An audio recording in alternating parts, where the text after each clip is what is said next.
নমস্কার বন্ধুরা, কালীপদ নীলাম্বরী দর্শন চ্যানেলে আপনাদের স্বাগত।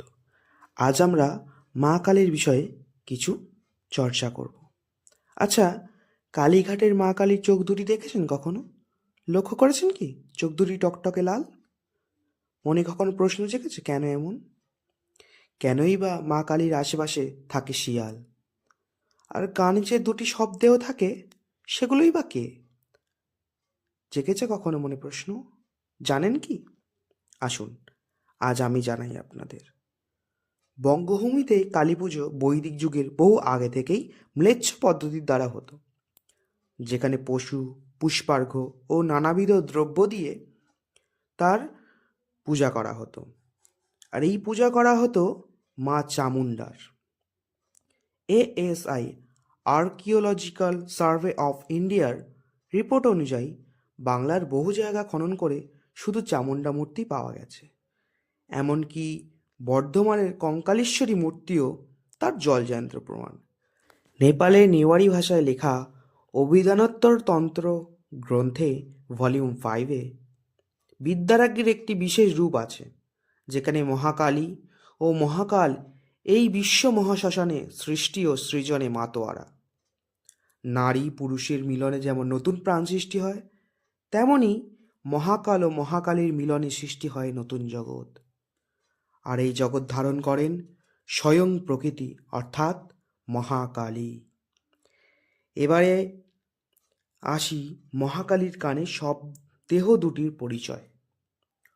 মহাকাল ও মহাকালীর নিচের যিনি রয়েছেন তিনি হলেন সবরূপী শিব, যার মধ্যে প্রাণের কোনো অস্তিত্বই নেই।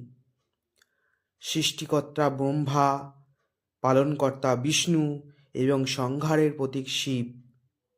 যখনই এই অনন্ত ব্রহ্মাণ্ড জগৎ ধ্বংস হয়, তখন মহাশূন্যা মহাকালী প্রথমে ধ্বংস করেন ব্রহ্মাকে, তারপর ধ্বংস করেন পালনকর্তা বিষ্ণুকে এবং শেষে সংহারের প্রতীক শিবকে ধ্বংস করেন।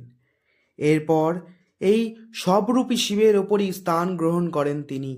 নিজেকে পুরুষ ও প্রকৃতি দুটি ভাগে বিভক্ত করেন। আবারও শুরু করেন নতুন জগতের সৃষ্টি কার্য। এখানে মহাশ্মশান বলতে বোঝানো হয়েছে এই ধ্বংস হওয়া জগৎ।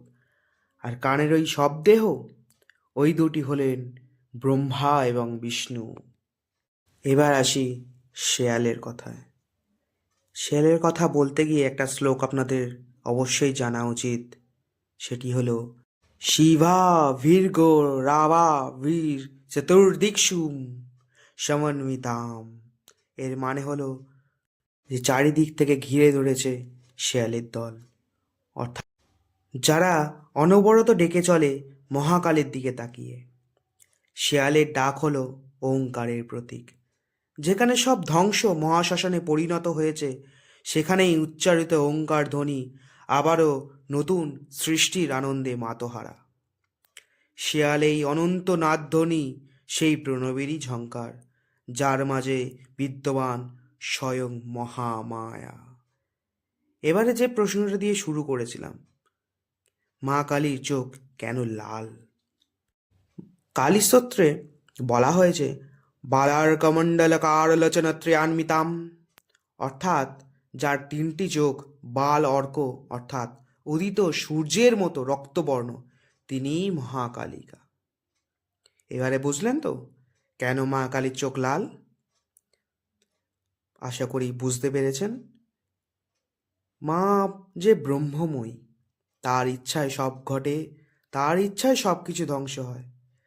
মার ইচ্ছায় আপনাদের সামনে এইটুকু যে মায়ের রূপ বিন্যাস করতে পেরেছি, তাতেই আমি ধন্য। ধন্যবাদ।